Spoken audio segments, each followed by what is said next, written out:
menceritakan tentang bagaimana masuknya gereja reformasi ke negeri Belanda, yaitu gereja Calvinis dan juga gereja Lutheran. Awalnya dengan masuknya gereja Lutheran, mereka mulai mendatangi sekelompok orang yang ada di negeri Belanda untuk memberikan ajaran mereka.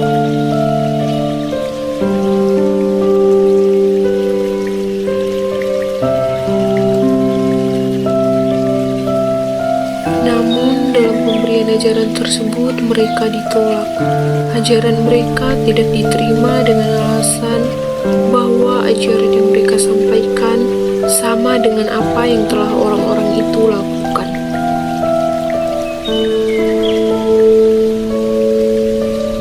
Kaum Lutheran dengan penuh perjuangan tetap melangkahkan kaki untuk mencari orang-orang lain dan terus memberikan pengajaran tentang kaum Lutheran tersebut.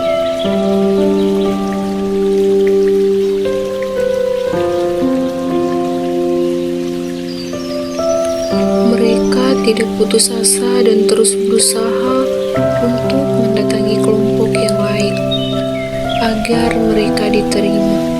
Tetapi dengan hal yang sama, mereka tetap ditolak oleh kelompok orang yang ada di Belanda.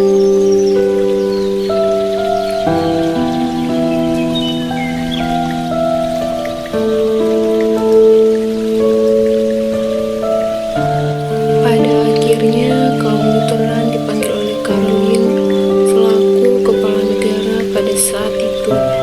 Karel memarahi kaum Lutheran dan membasmi kaum modern untuk keluar dari negeri Belanda.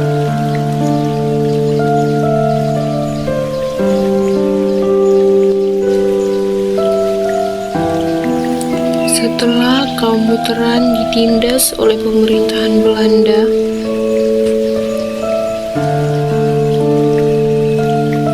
maka muncullah suatu ajaran baru, yaitu ajaran dari kaum Calvinis yang mulai meresapi negeri Belanda.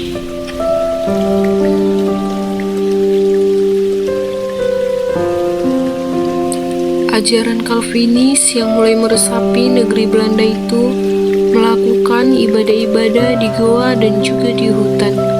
Mereka tidak langsung masuk ke negeri Belanda, tetapi mereka melakukan peribadatan dengan bersembunyi. Mereka melakukan dengan cara berdoa dan juga bernyanyi lagu puji-pujian. Mereka lakukan di dalam gua dan juga di dalam tempat yang tersembunyi. Semua itu terus mereka lakukan hingga mereka pun mulai memberanikan diri untuk menunjukkan ajaran mereka kepada orang-orang yang ada di negeri Belanda.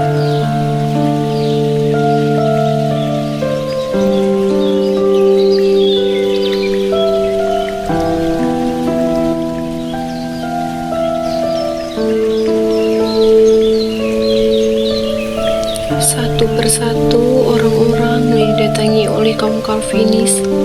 Mereka mulai memberi pengajaran, mulai dari menjelaskan tentang bagaimana itu ajaran Calvinis. Dan dalam pengajaran ini, ternyata mereka diterima oleh masyarakat yang ada di Belanda. Dengan penuh kegembiraan dan tidak putus asa, kaum Calvinis terus melakukan pengajaran kepada masyarakat lain. Mereka mendatangi masyarakat dan menjelaskan tentang bagaimana ajaran Calvinis tersebut. Namun, tetap saja mereka diterima baik oleh masyarakat yang ada di Belanda.